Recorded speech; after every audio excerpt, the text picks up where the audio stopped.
going to know until we start taking risks. Does that make sense? So what I want to do is this. I want to identify the 3 most common sandbags I see ruining the lives of young people. I want you guys to listen to stuff, and most importantly, I want you to think about how these things might be holding you down. And then I'll give you some tips on how to cut them loose. Aye? Aye. The first sandbag that I see ruining the lives, and by the way, I do a lot of corporate work as well. I talk about the same stuff.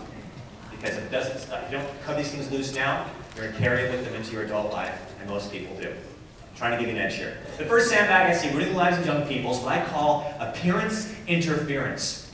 It's sort of worries over how you look, your reputation, your popularity, when these things start to interfere with your life. In other words, it means worrying about what people think.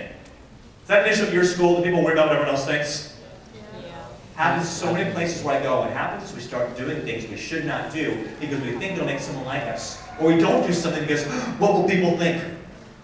One student told me she likes the guy who likes her, but she won't go out with him because her friends don't like him, and it would be bad for her reputation. A student in Arizona told me every day he throws himself down a flight of stairs because it makes everyone in the hallway laugh. In Oregon, a potential valedictorian found out she was supposed to speak at graduation. She was so worried about that, she purposely failed the test, so she wouldn't be valedictorian and have to give a speech. Wow. Don't judge them, because I'm willing to bet most of you have your own appearance interference. Raise your hand. Sometimes you don't raise your hand in class because you're afraid of looking stupid. How many of you have ever been late because you're having a bad hair day? How many of you have ever been ready to go out at the last second and change your outfit? How many of you have ever heard someone say something bad about one of your friends, but you didn't speak up to defend them? How many of you would say when you're at school, you don't show people 100% who you really are? Look at this, it's among the leaders, you guys. High school is this big masquerade party. And it's often the things that hold us back. Now, I really want you to understand how common this is and how you're not alone. So what's going to happen is this. And by the way, I should mention I had appearance interference big time in school. My freshman year, I wanted to be weird. I didn't think people would like me just for me. So I started doing little things so I'd be weird. For example, I started wearing my watch like this, with the face on the inside. Like, ooh, that guy's a weirdo. Like, that's a big deal. And it stayed with me for all these years. It's a habit that stayed with me for 20-something years. My sophomore year, I met a new school. I didn't have any friends, but I used to pretend to. I'd stand in the longest lunch line to minimize how much time I'd be by myself. Because if people saw me by myself, they would think that I was a loser. I'd walk through the hallways, people would see me, they'd look at me, I'd look behind them pretending I had someone to say hi to. I'd be like, hey dude, how's it going? I had no one. And to this day, I still occasionally do things to impress others. I won't do something for what they think. I admit it, yes, even I have appearance interference. What I want you to do is this. When I say go, I want you to turn to someone next to you and give an example of something that you do or have done to impress others. Or what do you not do? Because you're afraid of what others think. And can we agree that no matter what anyone shares, we're not going to judge them today? Turn to someone next to you, give an example of your appearance interference. Go. I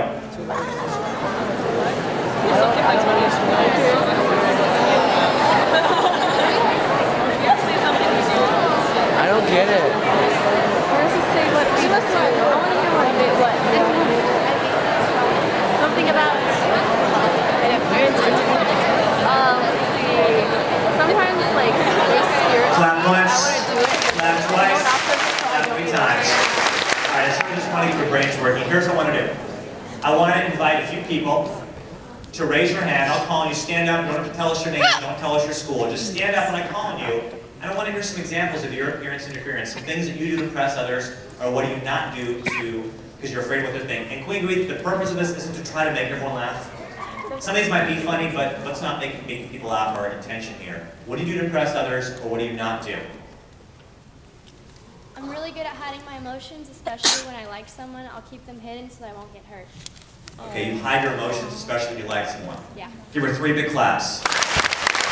Thank you. Someone else? Yes, turn around so they can hear. I buy expensive, uncomfortable clothes because I think everybody thinks it's cool. All right. 3 big claps.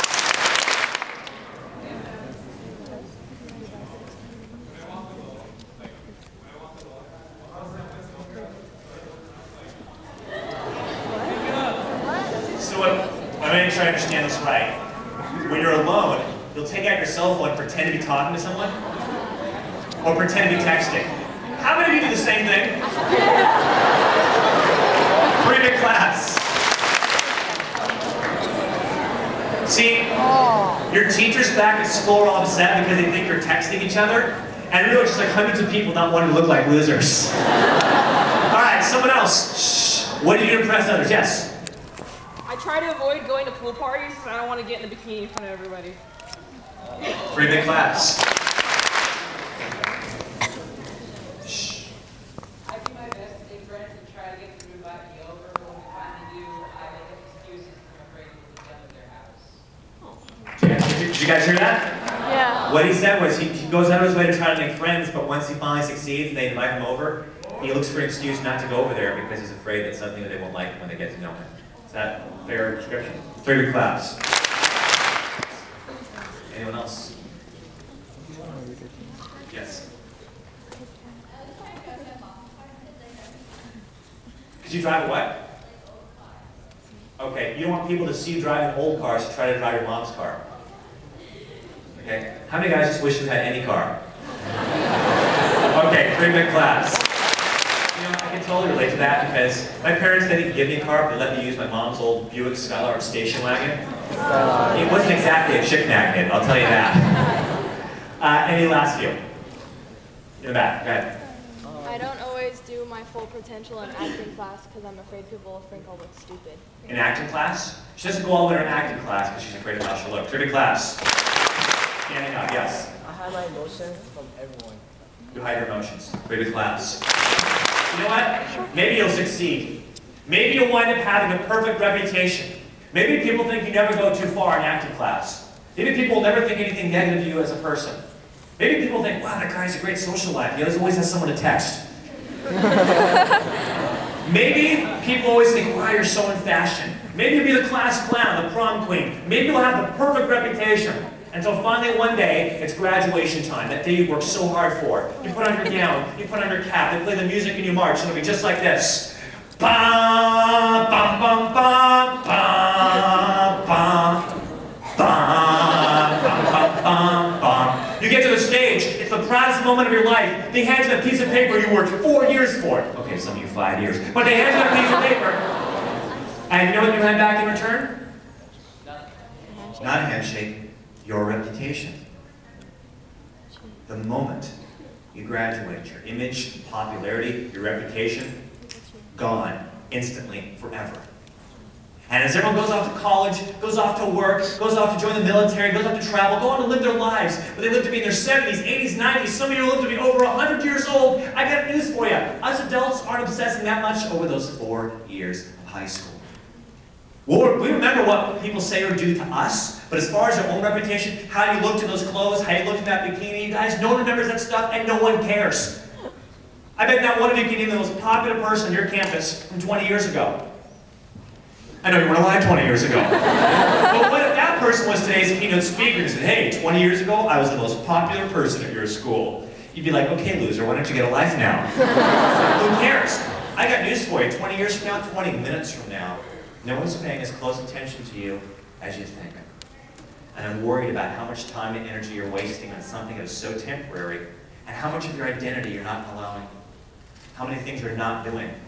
How many things you shouldn't be doing that you do because of this concern. Is it realistic for me to say stop worrying about what everyone else thinks? Probably not. I want to keep this realistic. So here's what I tell people. Go ahead and play the game.